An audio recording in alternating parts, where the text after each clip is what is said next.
Hi everyone, in this video I'm going to explain the concept of method overloading in Java. So method overloading is a concept where we have to implement the compile time polymorphism. So polymorphism means an object in many forms. So we can see an object and that will be behave in a different way, depends on um, the situation, like where we have to use that particular object. So the same object, it can behave in different ways, so that can be implemented using method overloading. In Java we can also use the constructor overloading also for implementing the compile time polymorphism. So here I will show you how to overload a method.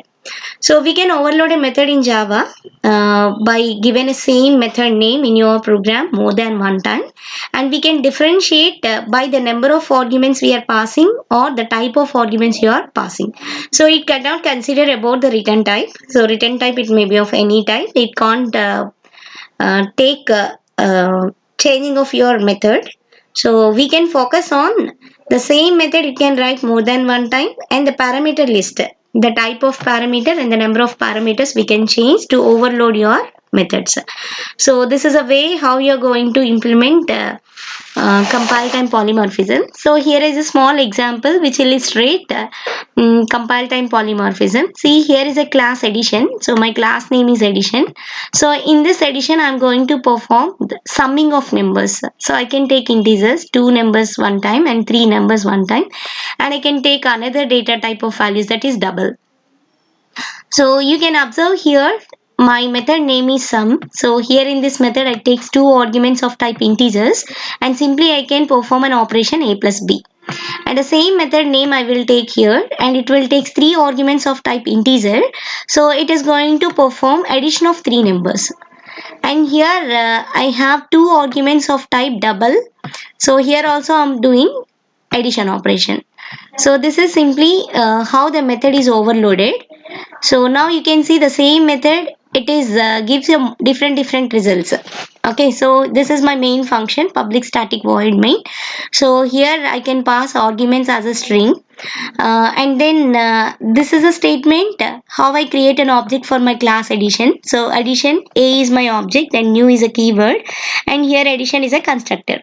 So this is we can construct an object for class addition. And simply here I'm using system.out.println, and in this I'm going to call my methods. So because why I am doing like this is because you can see all the methods, it doesn't having any system.out.println statement, simply they have a return statement. So there is going to return something. So now we want to display in different way, like you can take simply a method display, and there you are going to display the values, or else simply you can write system.out.println itself, you are going to call a methods. So here I'm calling a dot sum. Here I'm passing two integers. Now your Java compiler is going to match with this method because this method is having two arguments of type integer. So simply it will perform addition of a plus b. So that is the values which I am given here. So and it will give me the result. And here in this statement I'm going to call a dot sum of two double values. So even though irrespective of your implementations here, so your compiler is going to match with the respective method. So here it can observe that there will be a two double. So this method is going to call. And in this system.out.println I just call again another method with three arguments, and three is of type integers.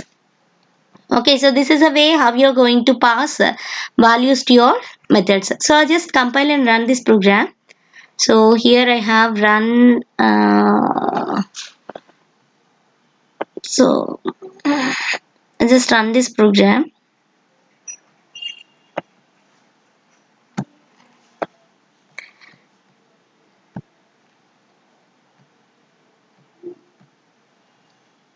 So now you can see, so for adding these two numbers 5 and 10 I get my result as 15, and by adding 5.62 and 6.23 I'll get 11.85, and by adding 5, 6 and 4 I get answer as 15. So in this way we can implement method overloading concept in Java. Thank you.